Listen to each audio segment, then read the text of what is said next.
El título de nuestro estudio el día de hoy es Primero lo primero. Primero lo primero. Y es que en nuestra historia, en el libro de Josué, encontramos que el pueblo ha salido de Egipto, ha estado como esclavo en Egipto. Dios lo sacó con una mano milagrosa a través de 10 plagas diferentes.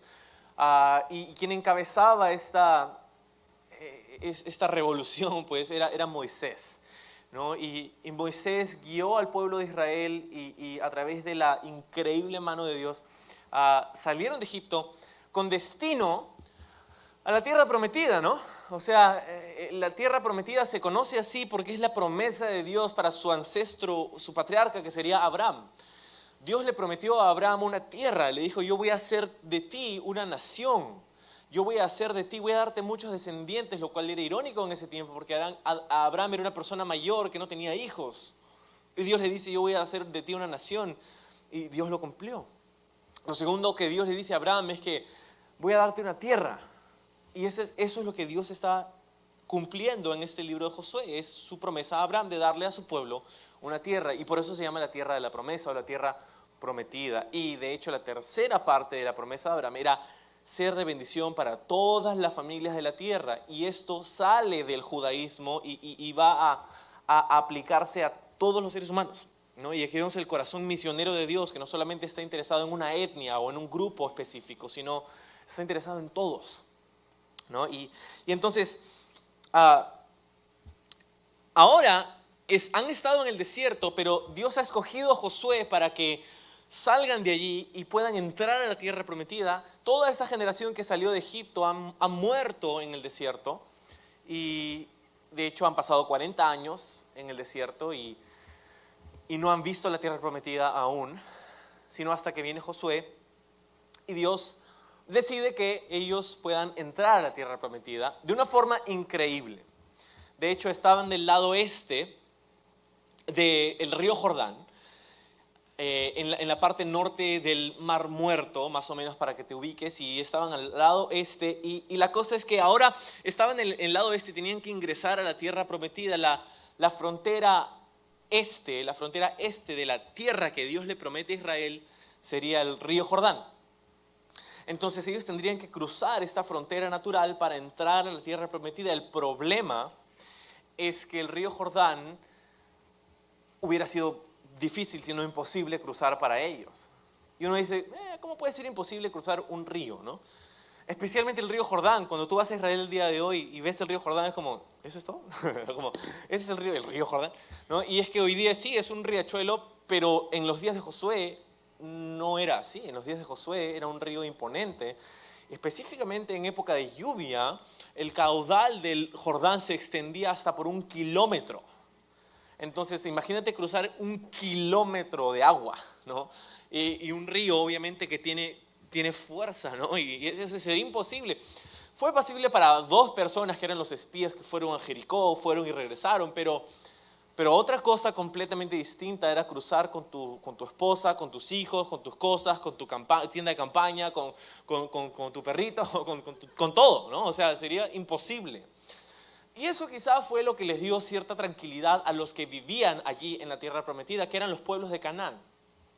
7 pueblos específicamente que vivían en esta tierra, de los cuales vamos a ir aprendiendo un poco mientras que pasamos las semanas estudiando este libro. Entonces acompáñenme al versículo 1, porque el pueblo ha cruzado, ya cruzó el Jordán, ¿no? Y de una forma milagrosa. Nuestros estudios hasta este punto en el libro de Josué del 1 al 4 están en YouTube, si quieres chequearlos por ahí, en nuestro canal de YouTube, que es Lima, Perú. Y ahora en el capítulo 5 dice lo siguiente: cuando todos los reyes de los amorreos que estaban al otro lado del Jordán, al occidente, y todos los reyes de los cananeos que estaban cerca del mar, oyeron cómo Jehová había secado las aguas del Jordán delante de sus hijos, de los hijos de Israel, hasta que hubieran pasado. Cuando ellos se enteraron pues de todo esto, desfalleció su corazón y no hubo más aliento en ellos delante de los hijos de Israel. Entonces, claro, ellos saben que los hijos de Israel, este pueblo numeroso, está al otro lado del Jordán, y hasta cierto punto están de acuerdo, están tranquilos con eso, porque entre ellos y el pueblo de Israel hay 1 kilómetro de agua, ¿no? Pero ahora la cosa es distinta. Porque ahora, como hemos visto en las semanas pasadas, Dios milagrosamente hizo parar las aguas del Jordán para que el pueblo pueda cruzar en seco. Y ahora ya no tienen una frontera natural entre ellos, ahora están ahí, están en la tierra, ¿no? Ahora tú dices, claro, el pueblo de Israel, ¿cómo es que sentían tanto miedo? Si lo pensamos, el pueblo de Israel era un grupo de nómadas, numerosos pero nómadas, eran 2 millones de nómadas que habían vivido por 40 años en el desierto. O sea, eso quiere decir que su ejército no tenía, vamos a decir que no era muy imponente, ¿no? Si lo vemos de una forma con ojos carnales, ¿no? O sea, no tenían tanques, no tenían arietes, no tenían torreones, no tenían artillería pesada, eran nómadas que llevaban sus tiendas de campaña por el desierto junto con sus familias. O sea, no era un ejército del cual normalmente tendrías miedo. Y sin embargo, lo que hemos leído es completamente lo opuesto. Que estos pueblos estaban llenos de temor, estaban despavoridos por este ejército. Y tú dices, ¿cómo así? ¿No? Y la cosa es que no necesariamente tenían miedo de los hijos de Israel. Tenían miedo del Dios de Israel, ¿no? Porque habían escuchado cómo Dios los había sacado de Egipto y lo que Dios había hecho con los ejércitos de Faraón al abrir el Mar Rojo. Y ahora no solamente habían escuchado lo que Dios había hecho 40 años atrás, sino que ahora estaban viendo con sus propios ojos que su Dios secó el río por un momento para que crucen. Y eso es lo que los llenó de temor, porque el Dios de Israel, Él es el que está respaldando a estas personas, ¿no? Y entonces tenían miedo, ¿no? Tenían miedo porque habían escuchado y ahora habían visto lo que Dios estaba haciendo, ¿no? Y puedes imaginarte, ¿no? Cómo ellos pensaban, tenemos semanas, meses para planear nuestra estrategia, para el contraataque, para defendernos de estos israelitas, pero ahora están ahí. Ahora han cruzado y cuando ellos escucharon, como dice ahí en el versículo 1, que Dios había secado las aguas y que ellos habían entrado y ahora estaban en su territorio, en su cancha, ahora dijeron, ahora sí, ya fuimos, ¿no? Ahora sí, ya fuimos, ya fue todo, y estaban llenos de miedo. Ahora, cualquier persona, cualquier estratega militar, cualquier persona que aconsejaría acerca de cómo conquistar la tierra prometida a los judíos, cualquier persona con 2 dedos frente les diría que este es el momento de atacar, ¿no? Les diría, este es el momento. O sea, imagínate, tus enemigos están llenos de miedo de ustedes. Este es el momento de que vayan y ataquen y lleguen y que utilicen el factor sorpresa y que aprovechen que tienen miedo de ustedes. Este es el momento. Especialmente porque los hijos de Israel, el ejército de Israel no se había encontrado con nada como lo que se estaban a punto de encontrar en la tierra prometida. Habían peleado con pueblos nómadas como ellos, de los planos de Moab, las llanuras de Moab y otras personas en años pasados, pero nada como lo que encontrarían en Jericó, una ciudad amurallada, doblemente amurallada. Con pueblos y el reporte de los espías era que habían gigantes, o sea, habían personas, ¿no?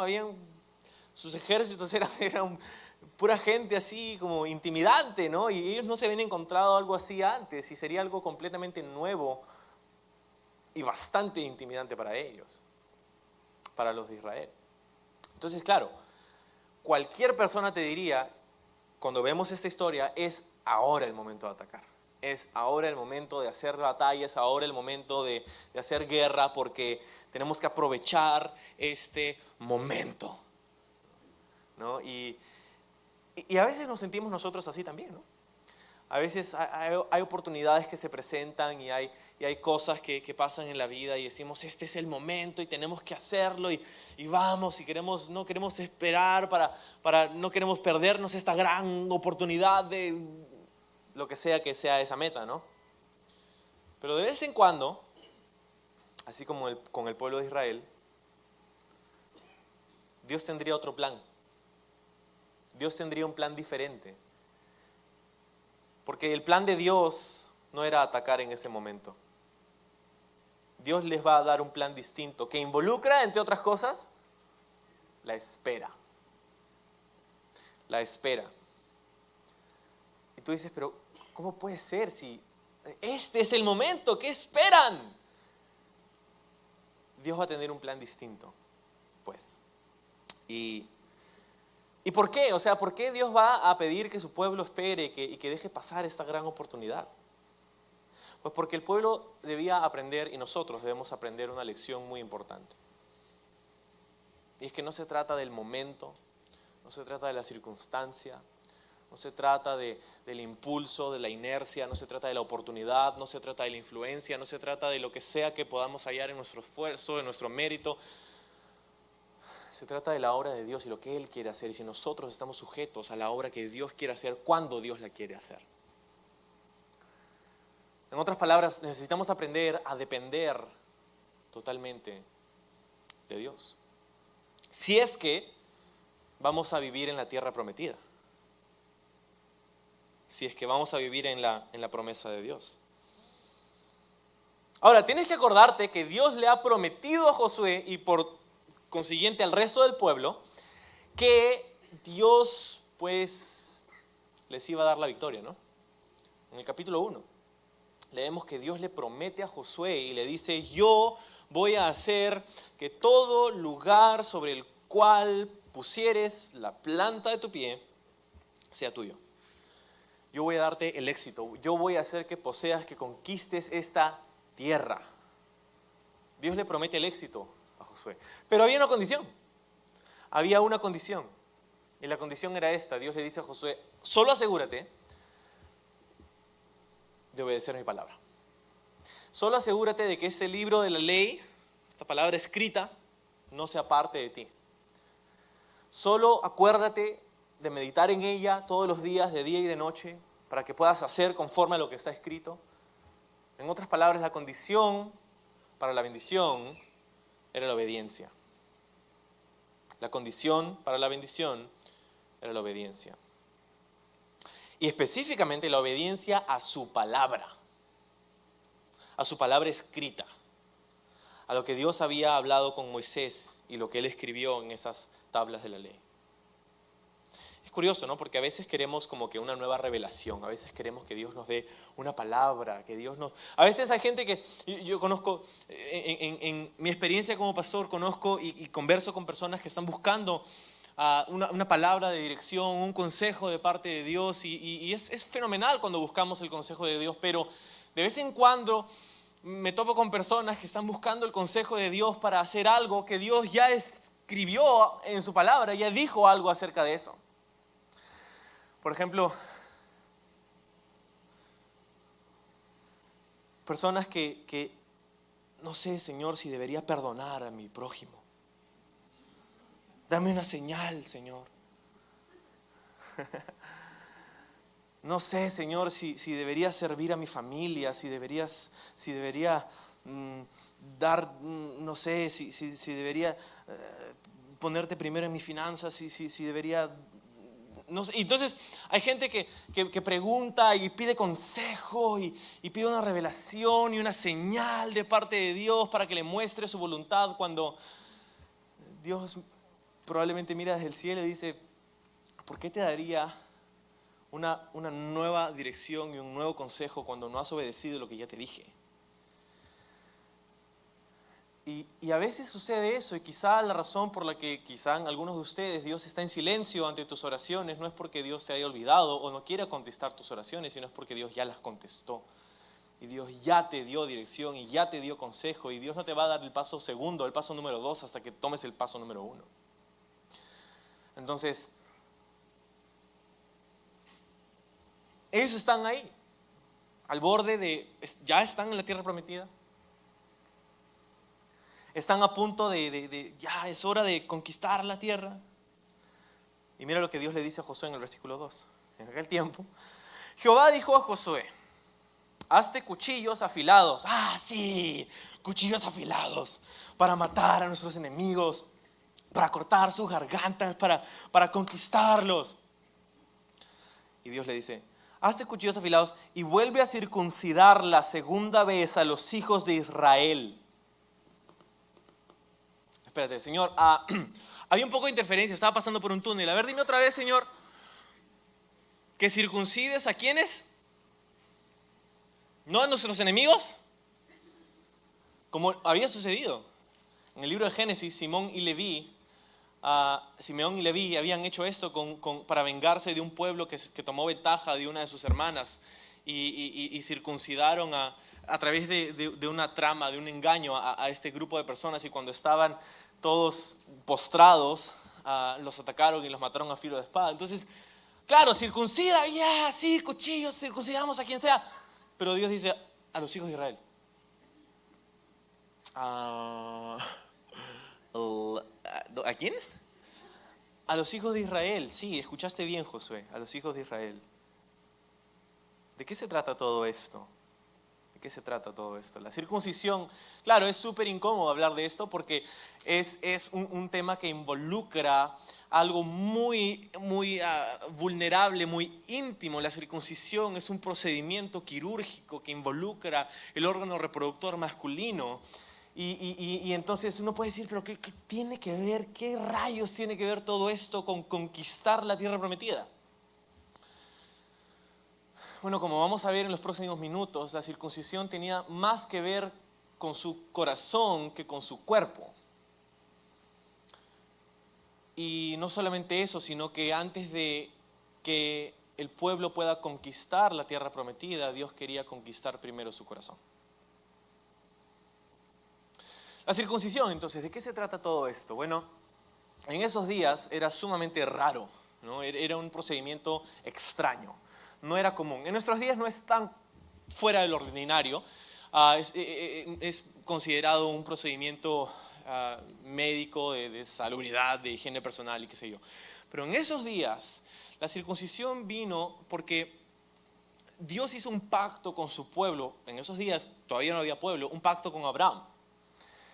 Y cuando Dios hace pactos con los seres humanos, típicamente Dios da una señal de ese pacto, un símbolo de ese pacto, de esa promesa, algo que represente pues que Dios ha tenido una conversación con el hombre y ahora hay una disposición de parte de Dios, y Dios da una señal, un símbolo al pueblo con el que ha hecho un trato.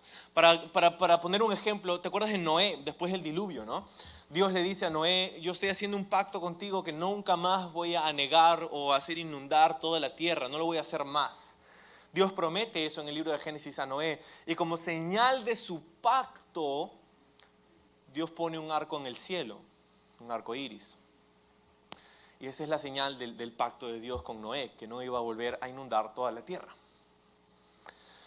Ahora, nosotros como cristianos, por ejemplo, también tenemos una señal del pacto que Dios ha hecho con nosotros a través de Jesús, y esta es el bautizo. El bautizo es una señal externa de algo que ha ocurrido internamente. El bautizo en sí no hace nada más que mojarte, pero representa, es una señal de que somos seguidores de Jesús. Nos identificamos con el mensaje de salvación, nos identificamos como seguidores de Cristo cuando le obedecemos y vamos a las aguas del bautizo. Entonces es una señal pública. Y así la circuncisión. Para los hijos de Israel, Dios le dice a Abraham, tú y todos tus descendientes después de ti, al 8º día, después de que hayan nacido, todos los hombres van a ser circuncidados. Y esta va a ser la señal de mi pacto contigo. La señal de mi pacto. Y su pacto, ¿te acuerdas hace un momento? Tenía 3 partes, ¿no? El pueblo, la tierra y la bendición. Y la señal de esas 3 cosas sería la circuncisión. Sería la señal de todo esto, la señal del pacto. Ahora, tú dices, bueno, pero igual es un poco excéntrico, ¿no? O sea, no podría darle un doble arco iris o algo así, no sé, ¿no?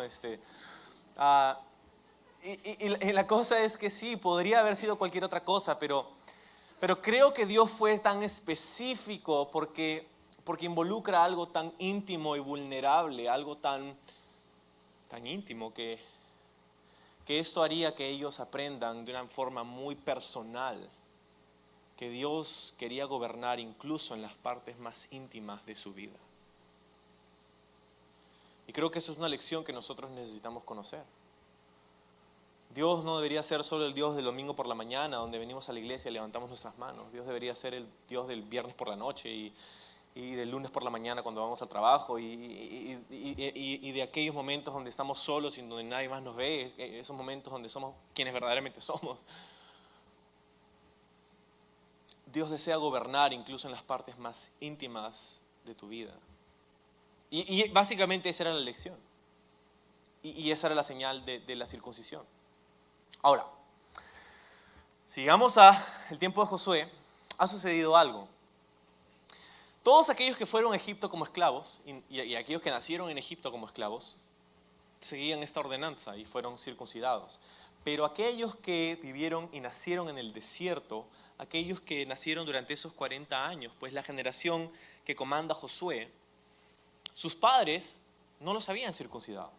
Sus padres no habían seguido con esta costumbre. Y eso era un problema. ¿Por qué? ¿Por qué no los circuncidaron? ¿Por qué no siguieron con esta costumbre? Y es que la Biblia no nos dice claramente, pero, o sea, yo pienso que hubiera sido un poco difícil que se hubieran olvidado, ¿no? Es que, ups, no circuncidamos a toda la generación porque, ups, nos olvidamos.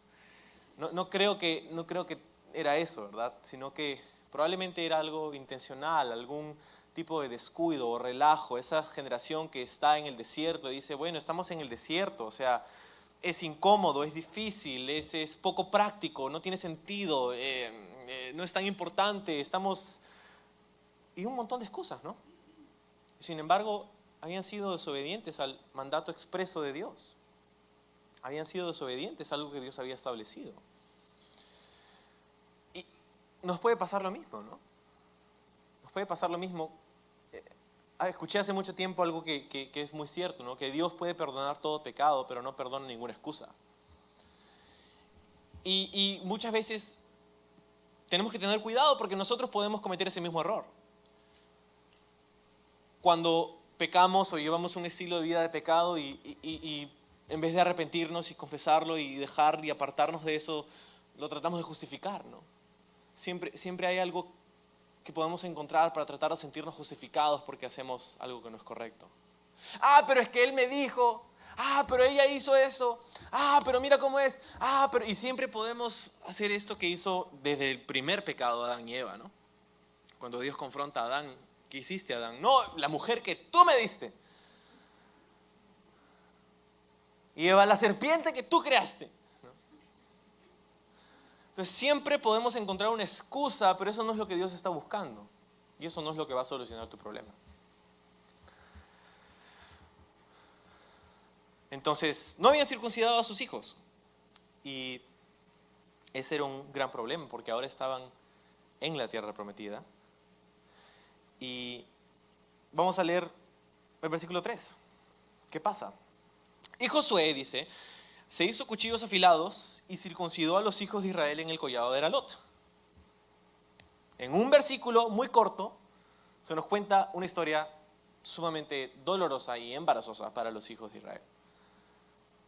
Pero lo que no vemos aquí es algún tipo de objeción. ¿Te has dado cuenta? Quizás si hubiera estado en el lugar de Josué hubiera dicho algo como, Señor, pero ¿estás seguro, Señor? No sé. Ahora, digamos que Josué está seguro. Josué tenía que comunicárselo al pueblo. El pueblo estaba así esperando, Josué, ¿qué te dijo Dios? ¿Cuál es el plan de ataque?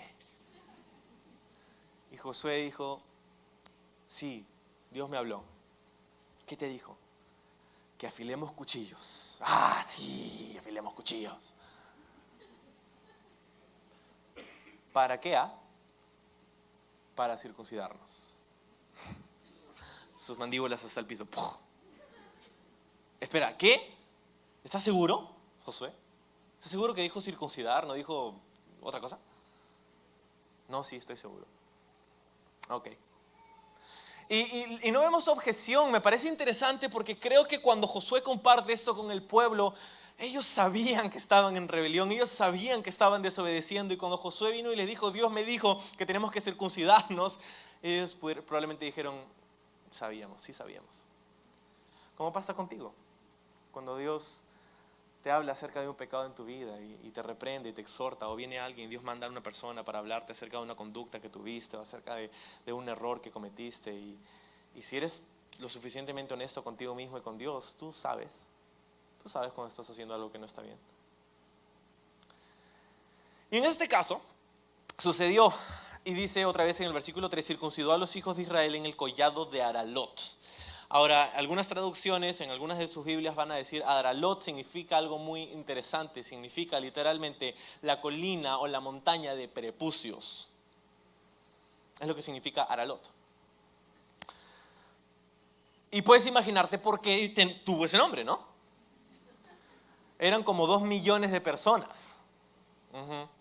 Ya. Tengo algo que decir, 2 palabras. Au y eo. Pero eso es lo que sucedió. Y el versículo 4 dice, esta es la causa por la cual Josué los circuncidó. Todo el pueblo, y aquí te cuenta la historia, todo el pueblo que había salido de Egipto, los varones, todos los hombres de guerra que habían muerto en el desierto por el camino después de que salieron de Egipto, pues todos los del pueblo que habían salido estaban circuncidados. Más, todo el pueblo que había nacido en el desierto por el camino, después de que hubieron salido de Egipto, no estaba circuncidado. Porque los hijos de Israel anduvieron por el desierto 40 años hasta que todos los hombres de guerra que habían salido de Egipto fueron consumidos por cuanto no obedecieron, y ahí está, por cuanto no obedecieron a la voz de Jehová. Por lo cual Jehová les juró que no les dejaría ver la tierra de la cual Jehová había jurado a sus padres que nos la daría. Tierra que fluye leche y miel. Versículo 7. A los hijos de ellos que él había hecho suceder en su lugar, Dios pues, Josué los circuncidó, pues eran incircuncisos porque no habían sido circuncidados por el camino. Y esa es la historia. Entonces ahora estaban en la tierra prometida. Estaban en la tierra prometida. La tierra que dice ahí, fluye leche y miel. Y de repente alguna vez te has preguntado, ¿no? La tierra que fluye leche y miel, o sea, su gerente de marketing, no sé si está estudiando todavía o algo así, ¿no? Porque leche y miel no es algo que como que me llena de leche y miel. Pero esta frase en realidad es para describir la abundancia que habría en la tierra de Israel, en la tierra prometida. Leche y miel sería una frase que sería fácil para ellos de entender, porque leche habla de fauna y miel habla de flora, y entonces la fauna y la flora de Israel sería abundante. Es una tierra donde hay provisión abundante para ellos, una promesa que sí les haría a ellos anhelar vivir ahí. Y es lo que Dios les estaba prometiendo, pero ahora ya están ahí, ¿no? O sea, ya cruzaron el Jordán, ya literalmente, técnicamente, ya están en la tierra prometida. Pero para mí es muy interesante que es este el momento donde Dios les pide que se circunciden. ¿No? Porque, o sea, piensa conmigo, ¿no? Yo digo, ¿no hubiera sido más seguro, más conveniente quizá, que Dios les hubiera pedido que lo hagan antes de que crucen el Jordán? Cuando no estaban en un territorio hostil, cuando no estarían postrados por semanas, vulnerables a los ataques de los enemigos que vinieran a sacarles la mugre cuando estuvieran en camilla en el postoperatorio. ¿No sería más fácil eso, Señor? Y la respuesta es sí, ¿no? La respuesta es sí, sí sería más fácil, sí sería más conveniente, sí sería todo lo que tú acabas de exponer, Manolo, pero el problema es que yo no estoy interesado en lo fácil. Y me parece muy interesante pues que Dios les pida en este momento, que ya están en la tierra prometida, en el momento donde sería el momento para atacar, Dios les pide que se pongan en un estado de intensa vulnerabilidad. ¿Qué lección tendrían que aprender ahí? La misma lección que Josué aprendió quizá unos años atrás peleando con el pueblo de Moab en el valle de Refidim, cuando Moisés levantaba sus manos, el pueblo ganaba, y cuando Moisés desfallecía y dejaba de orar, el pueblo perdía. La misma lección que ellos debían aprender sería de la confianza en Dios. De que no se trata de sus fuerzas para hacer la guerra, no se trata de su habilidad o cuán afilados estén sus espadas, sino de cuán obedientes sean a la palabra de Dios. Y cuando dependan de su poder y su fuerza. Y es el mismo mensaje que dice la Biblia para nosotros como creyentes. El justo, dice, por la fe vivirá. Dice la Biblia que no es por fuerza ni por ejército, pero es por su espíritu. Entonces, Tomaría bastante para ellos el dejar pasar una oportunidad tan grande como esta. Pero es exactamente lo que Dios les estaba pidiendo. Y a veces, francamente, las cosas que Dios nos pide no tienen sentido. Y sin embargo, como hemos dicho hace un momento, el requisito de caminar o para caminar en la promesa es la obediencia.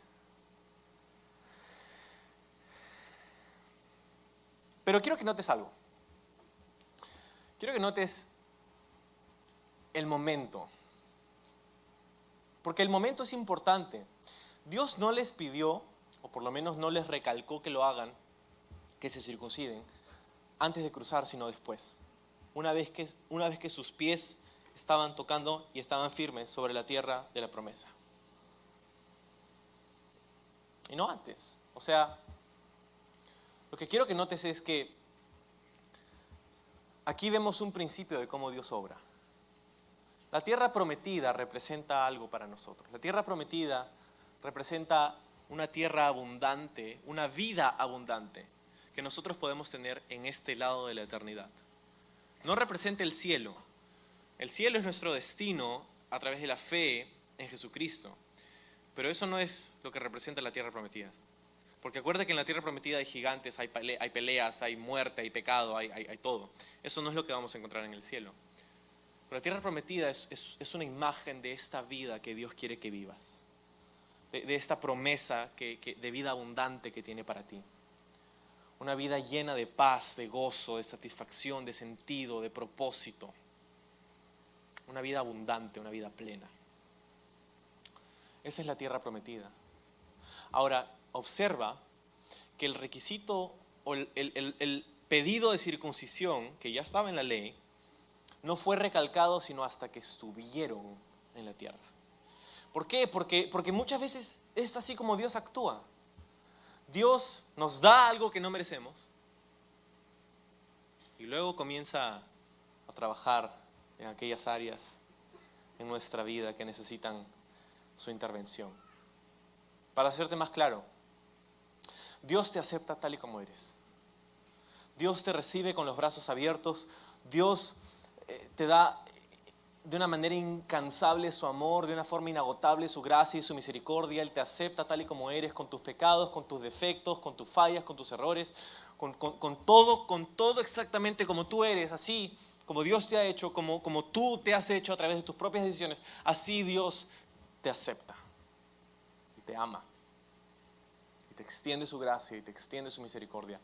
Sin embargo, una vez que estás ahí, una vez que tienes su perdón, una vez que tienes su favor, una vez que caminas en la promesa, ahora Dios dice, ok, yo te acepto como eres, pero te amo demasiado como para dejarte así.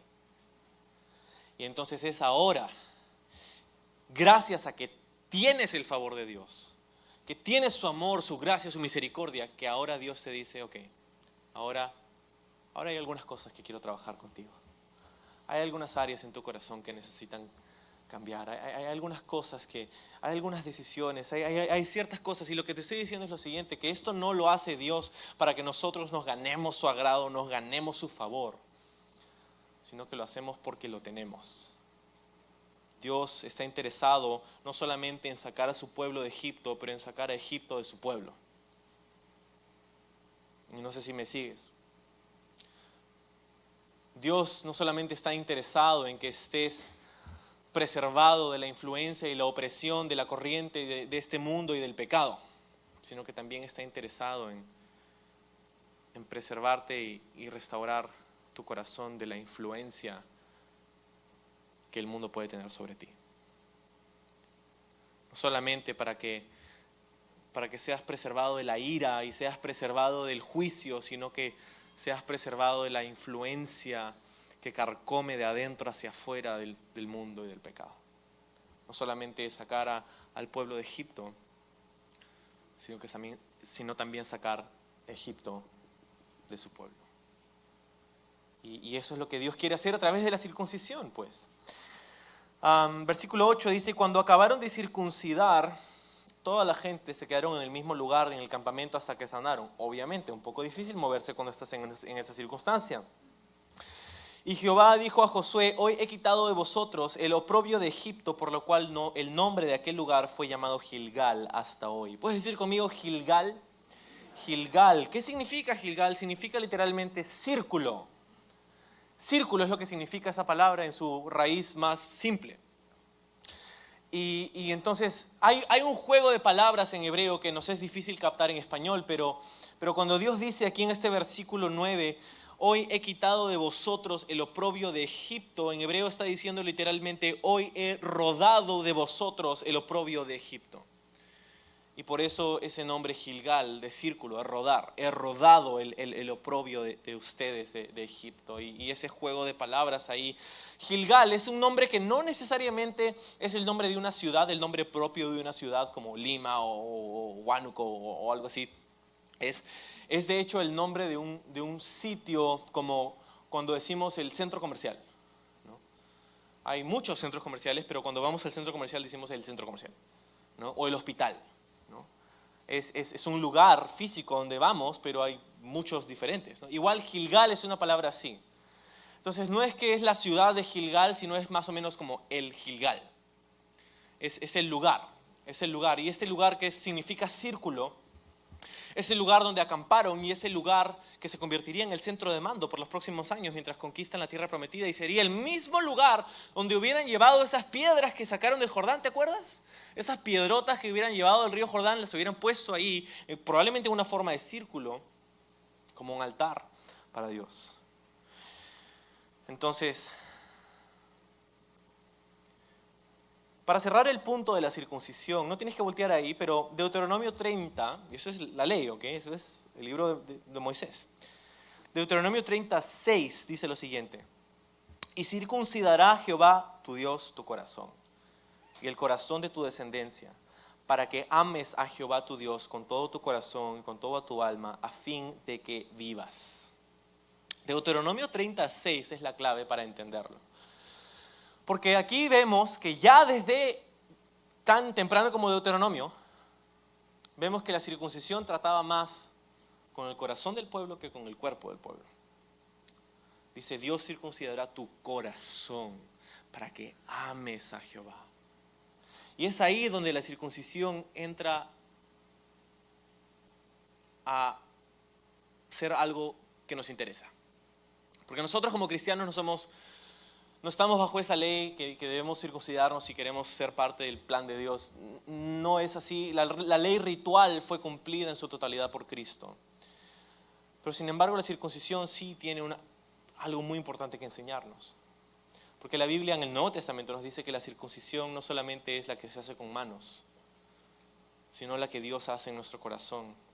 Dice Colosenses capítulo 2, versículo 11, si estás tomando nota. En Él, hablando acerca de Jesús, también fuisteis circuncidados con circuncisión no hecha a mano, al echar de vosotros el cuerpo pecaminoso carnal en la circuncisión de Cristo. La Biblia nos enseña pues que la circuncisión no solamente se trata de algo físico, sino que Dios desea que seamos circuncidados espiritualmente. Así como la circuncisión físicamente es el remover la carne, remover un pedazo de piel, así la circuncisión espiritual es remover esa naturaleza pecaminosa, la carne pues, las obras de la carne. Eso es lo que Dios desea hacer en nuestra vida. Quiero leerte otro versículo, está en Gálatas capítulo 5, acerca de esta lucha entre el espíritu y la carne. Dice Gálatas 5:16, digo pues, vivan según el espíritu y no satisfagan los deseos de la carne. Porque el deseo de la carne se opone al espíritu y el del espíritu se opone a la carne. Y estos se oponen entre sí para que no hagan ustedes lo que quisieran hacer. Dice, las obras de la carne se hacen manifiestas. Son manifiestas. Y hay una lista aquí. Dice adulterio, fornicación, inmundicia, lascivia, idolatría, hechicerías, enemistades, pleitos, celos, iras, contiendas, disensiones, herejías, envidias, homicidios, borracheras, orgías. Y por si te queda duda, cosas semejantes a estas, acerca de ellas les advierto. Como ya les he dicho antes, que los que practican tales cosas no heredarán el reino de Dios. Pero dice, el fruto del Espíritu Santo es amor, gozo, paz, paciencia, benignidad, bondad, fe, mansedumbre y templanza. Dice, contra tales cosas no hay ley, y los que son de Cristo han crucificado la carne con sus deseos y pasiones. Si vivimos por el Espíritu, vivamos también según el Espíritu. Entonces, esto de la circuncisión, ¿qué tiene que ver con nosotros? Quiero ponértelo más claro que el agua. Lo que Dios está tratando de revelarnos a través de este pasaje esta mañana, es lo que siento guiado a compartir contigo, es que Dios desea quitar algunas cosas de tu vida. Dios desea remover ciertas cosas de tu vida. Y ciertas cosas, estoy hablando acerca de ciertas áreas de carnalidad en tu vida. Hay ciertas obras, ciertas acciones, ciertas decisiones, ciertos pensamientos, ciertas partes de tu vida que no están siendo gobernadas por el Espíritu de Dios, que están siendo gobernadas por tu carne. Y lo que Dios desea hacer es circuncidar tu corazón. Es llenar tu mente de su palabra y transformar tu corazón, para que así puedas transformar tu vida y puedas vivir en la tierra prometida. Y sabes, ese proceso de la circuncisión de tu corazón, probablemente, es más, seguramente te va a costar, hasta incluso te va a doler,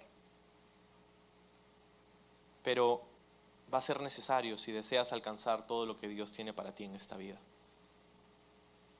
Fue justamente la incircuncisión, o vamos a decir lo que representaba la incircuncisión, lo que prohibió que el pueblo de Israel viva en la tierra de la promesa. Y así es nuestro pecado y es nuestra naturaleza pecaminosa la que hace que no vivamos en la totalidad de las promesas que Dios tiene para ti en esta vida. Y si vas a querer vivir ahí, vas a tener que lidiar con eso. Hay cosas de la carne que Dios quiere que cortes de tu vida. Versículo 10. Si los hijos de Israel acamparon en Gilgal,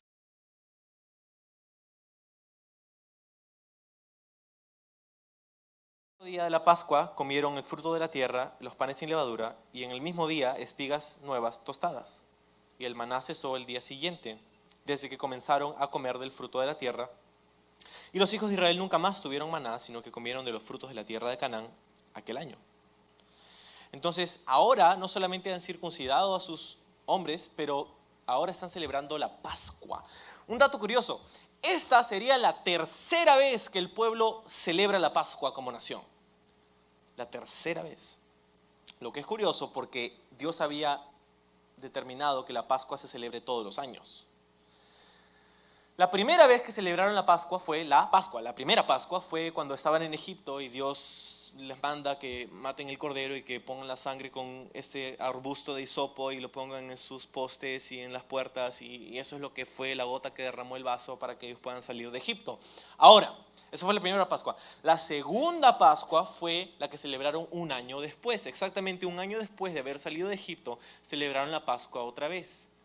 Muy bien. Pero después pasó un tercer año y un cuarto año y así 40 años y no habían celebrado más la Pascua hasta este día. La tercera vez. Entonces, ¿qué vemos? Vemos que ahora hay un cambio. Han sido circuncidados y ahora están celebrando la Pascua. Están regresando a obedecer lo que Dios había dicho en su palabra. Y ese es el camino hacia el éxito. Y eso es lo que básicamente es la definición de arrepentimiento. Arrepentimiento. Dar una vuelta de 180 grados y caminar en la dirección de la obediencia a la palabra de Dios. Eso es lo que Dios esperaba de ellos y eso es lo que están haciendo. Esto va a ser lo que les dé la victoria en Jericó unos momentos más adelante. Ahora, al otro día dice, hemos leído que ellos comieron ahora el fruto de la tierra y ya no maná. Ya no hubo más maná. Oh, pobrecitos, maná. Se desintegró la banda. Maná, ¿no? No era la banda, era la comida que Dios había provisto para Israel durante los 40 años del desierto. Una comida milagrosa, una comida espléndida, una comida llena de todos los nutrientes que necesitaban para sobrevivir por 40 años. Sin embargo, una comida que ahora ya no tenían. ¿Por qué? Porque ahora estaban en la tierra prometida y ahora Dios estaba proveyendo de otra manera. Ahora estaban en la tierra y pues, puedes imaginarte lo que es comer la misma comida por 40 años. O sea, no importa si el maná sabía a una dona de Krispy Kreme, después de 40 años ya estás hasta acá del maná, ¿no?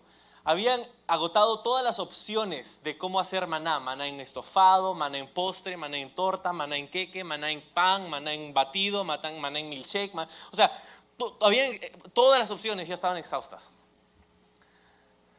Y puedes imaginarte lo que hubiera sido para ellos ahora probar el fruto de la tierra. ¡Wow!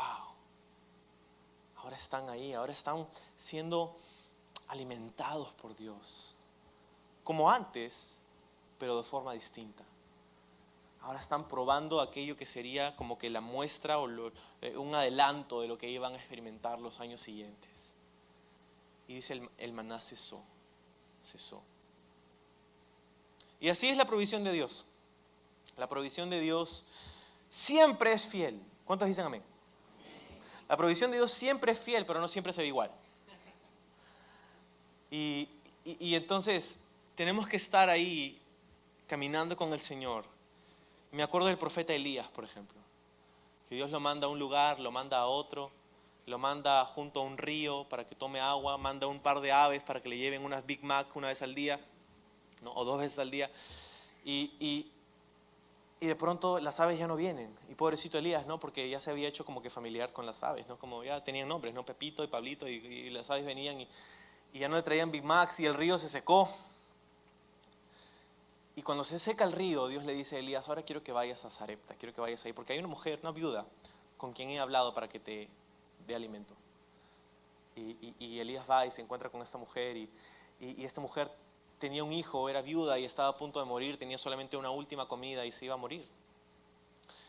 Y Elías va y habla con esta viuda y le dice, Dios me ha dicho que me vas a dar de comer. Y la viuda dice, ok, déjame que coma esta comida con mi hijo y me muera porque no tengo más, ¿no?